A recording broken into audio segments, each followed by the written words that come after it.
Okay, so we're moving on to the third presentation in this presentation block.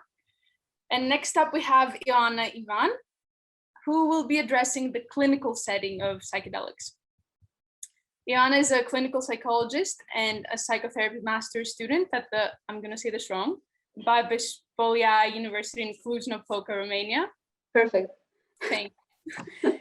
Her major focus of research is extending the applicability of psychedelic-assisted psychotherapy from treating mental health disorders to optimizing the training programs for mental health professionals. Her specific interest is to understand under which conditions an assisted psychedelic experience can improve basic competencies, such as empathy and collaboration, extend the repertoire of self-care behaviors, and foster self-compassion. Ioana is also a Beyond Experience facilitator and co-coordinator of UniMind Cluj-Napoca. Ioana's presentation is titled A Bit More Grace, A Little Less Judgment, How Psychotherapists Think Their Psychedelic Use Influences Their Practice. Welcome, Ioana. Thank you so much for being with us today, and we're excited to hear your talk. Okay, let's share the screen.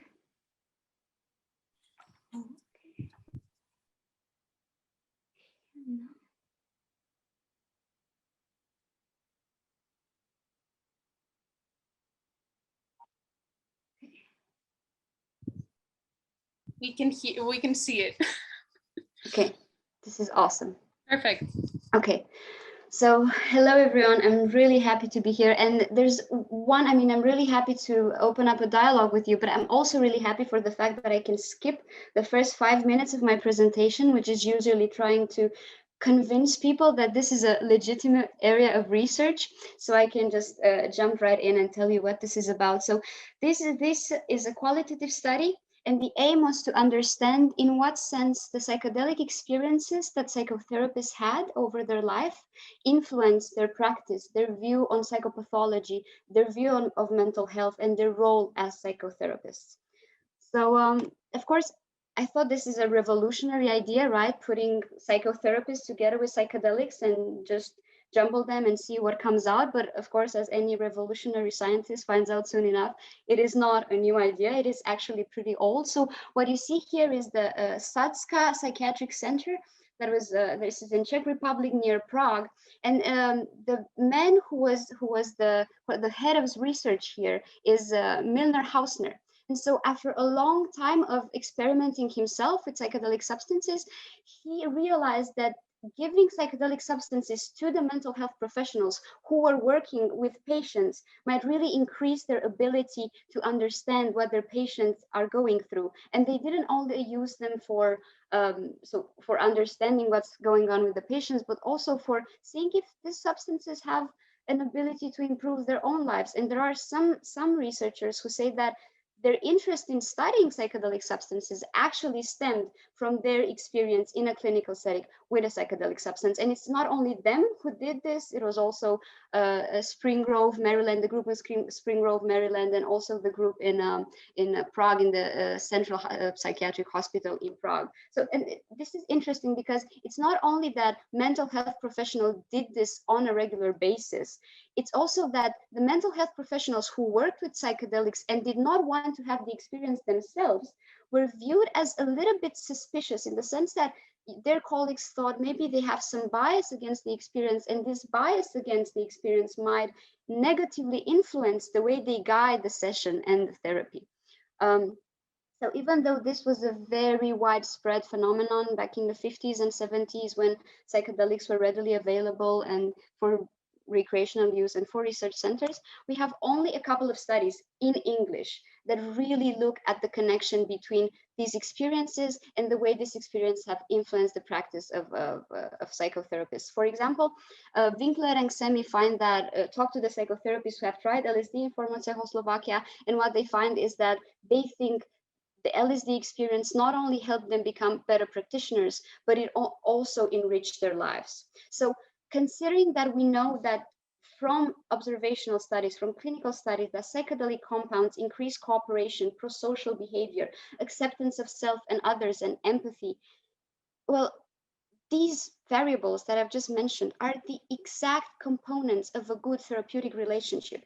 No matter what kind of therapy you do, no matter what kind of protocol you try to implement, when you're in that room with that person, you need to be able to model empathy, self-acceptance, and to cooperate in order to be able to create a life worth living for your clients. So knowing this, fortunately, some other people thought of this as well. So now MAPS has just been granted approval to do a first phase study giving MDMA to volunteer therapists, and also Therapeutic, which is a nonprofit organization from Canada, managed to get 16 exemptions for mental health professionals to use psilocybin in the safety of their home without being afraid of prosecution.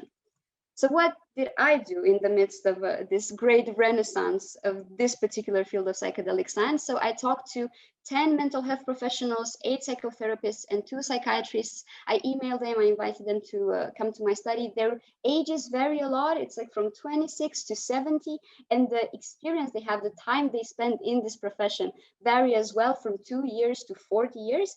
And most of them started using these substances recreationally, but after they have read Michael Pollan's book and started to actually read the studies, they all switched to either a ceremonial setting, they went to the countries where this is legal, or they try to imitate the conditions of clinical studies in the safety of their own homes. So what I did with their stories is that I did thematic analysis, which is that I try to see, you know, what are the commonalities that emerge from the narratives.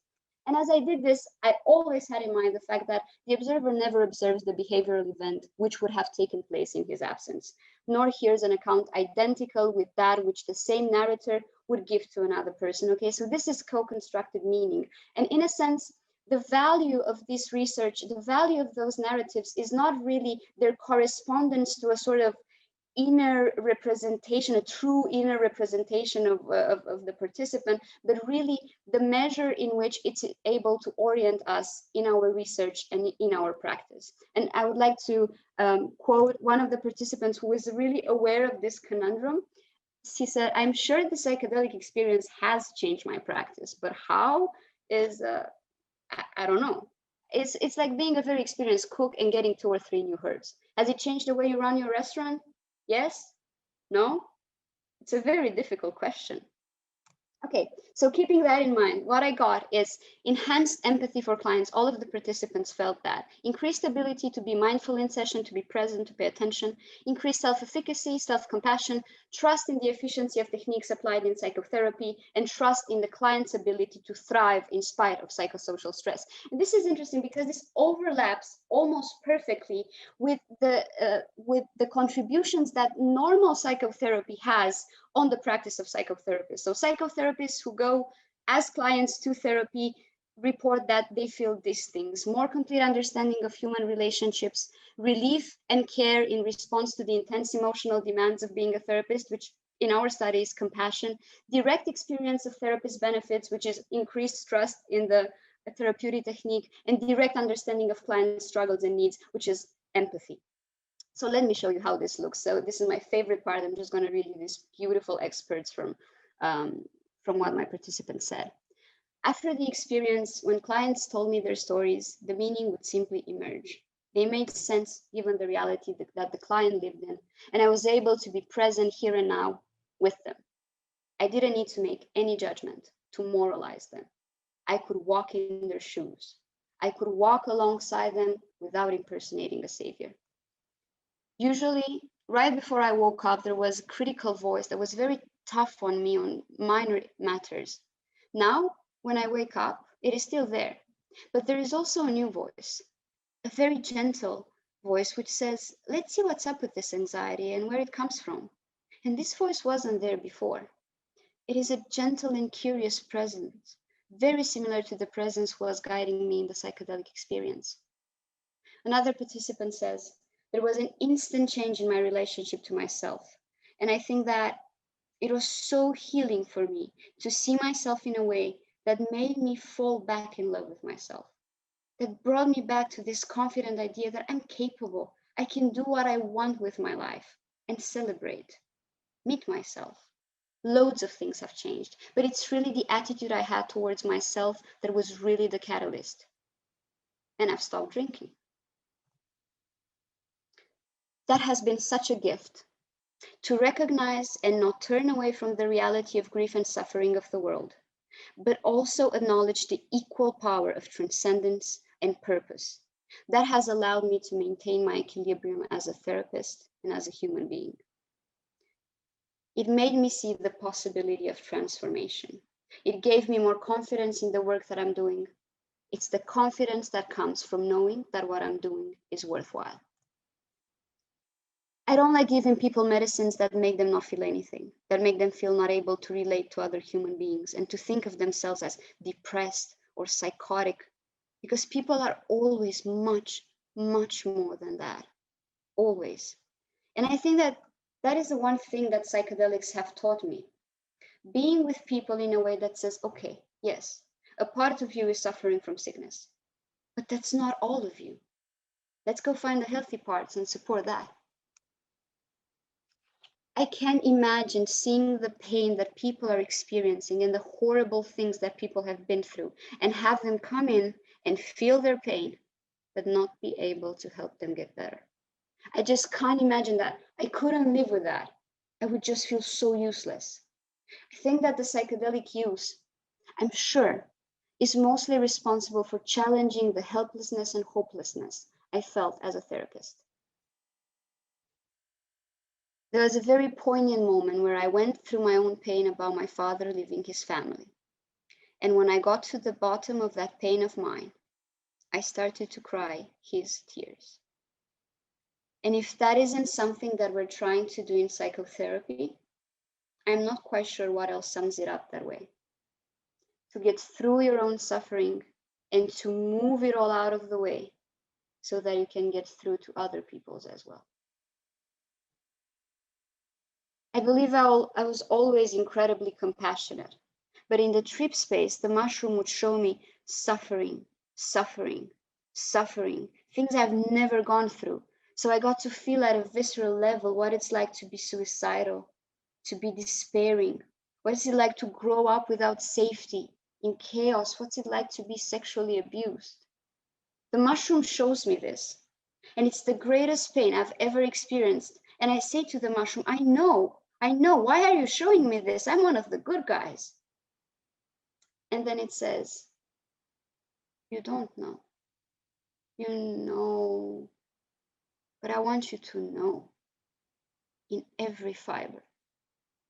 So my compassion for my clients has just exploded.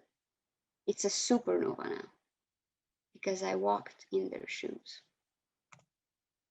I think there is something about it, relational depth moment to moment, the ability to profoundly love somebody in a way that is deeply affirming, like you would with one's child. And I think it is perfectly possible to do that with clients as well. So how can we make sense of all of this?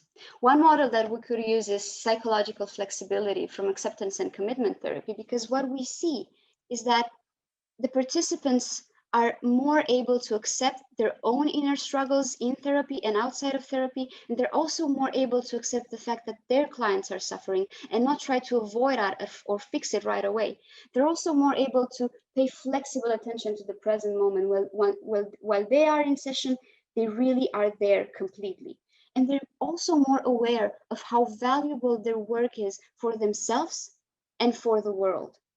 And so we know that psychological flexibility is sort of the new top model mediator of effects in psychedelic therapy. And also our results are congruent with what Watts found, that with the dose of psilocybin, persons with depression felt more connected and more accepting of their inner states.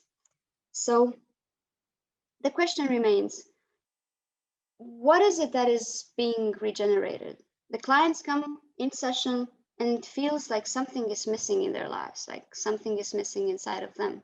And through using empathy and through using trust, we can sort of together, collaboratively, imagine what could be put there in their place, what could come out of this regeneration that is therapy. And my proposal to you is that what comes out is a therapeutic relationship. And the therapeutic relationship is one of the best predictors of outcomes transdiagnostically.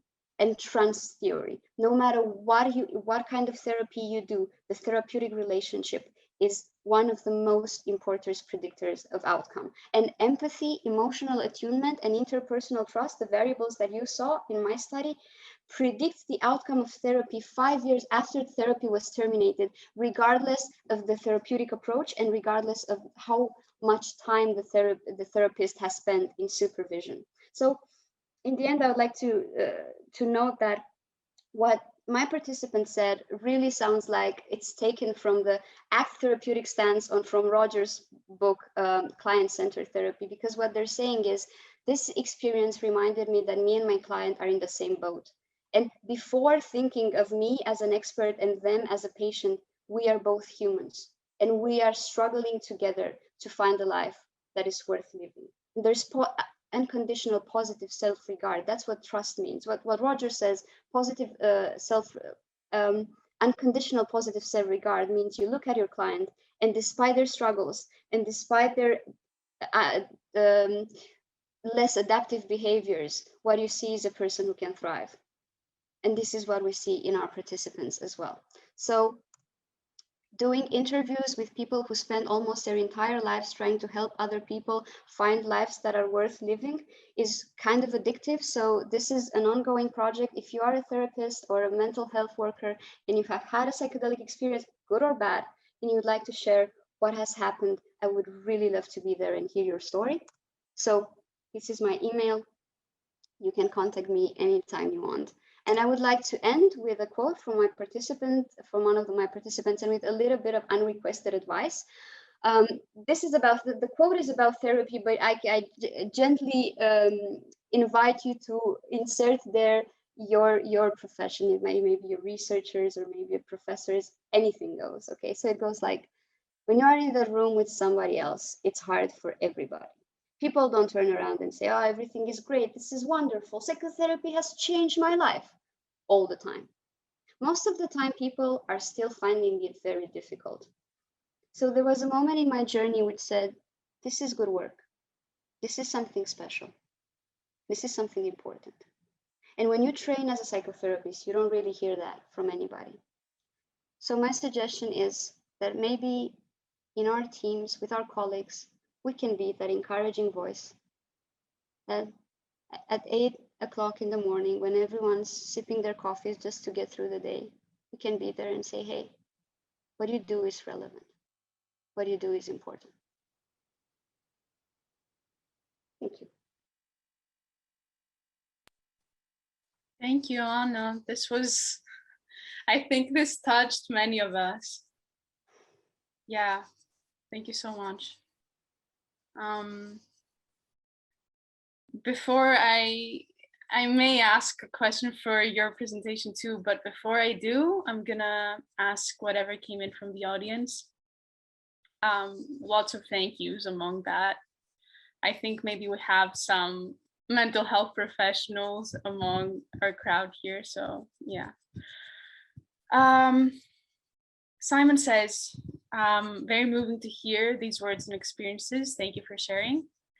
He's wondering, or they're wondering, whether you have heard of therapists practicing microdosing during their visiting hours and whether this has a direct effect on their practice. Tricky, especially in our southern Mediterranean countries, huh? Oh, Ioana, you're muted, I think. Oh, so no, I haven't. None of my participants mentioned that, and maybe I want to add something that I skipped in my presentation. My participants were from Romania, Portugal, Sweden, and the United States. But I haven't heard of any of them trying microdosing in session. But maybe, I mean, this is the project is still going, so maybe one day I will hear that. And maybe I would like to hear a bit more about this lack of motivation, because yeah, I think that is what resonated with many people here, is that, look, these people are doing this really great work and trying to help people that are suffering. And it's what a paradox that people would not be motivated while going to work, because that also ends up being, a routine, something that you just do. Yeah, I would like to hear your reflection on this. So this is really why I think adding this component of psychedelic assisted therapy or just psychedelic assisted use would be of great help for mental health professionals, because what we are trained to think is that if we apply to a certain syndrome, if we apply a certain protocol within six weeks, things are going to get better.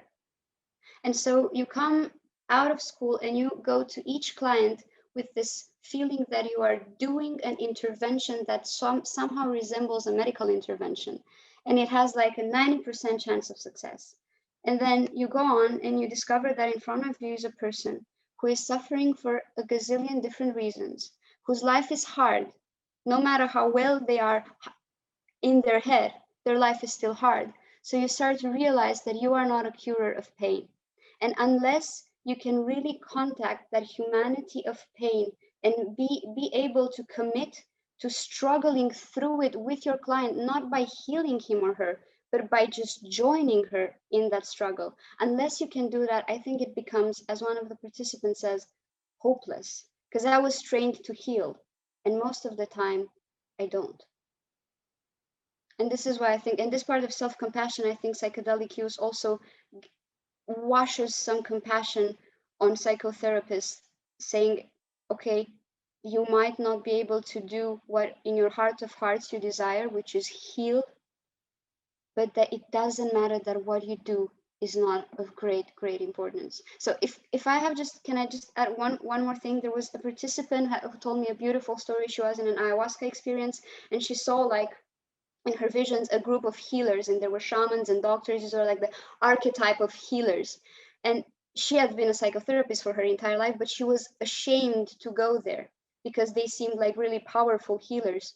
So one of them turned to her and said, there is a lot of work to be done, and it doesn't matter if you're good or bad. We need everyone. Please get over yourself and come over. And I think this sort of feeling that you can do something even though it's not everything that you wish you could do, I think psychedelics sometimes are able to give you that, and I think that's very healing. Thank you. This was amazing. Very happy you joined us. This was a golden contribution. Thank you so much.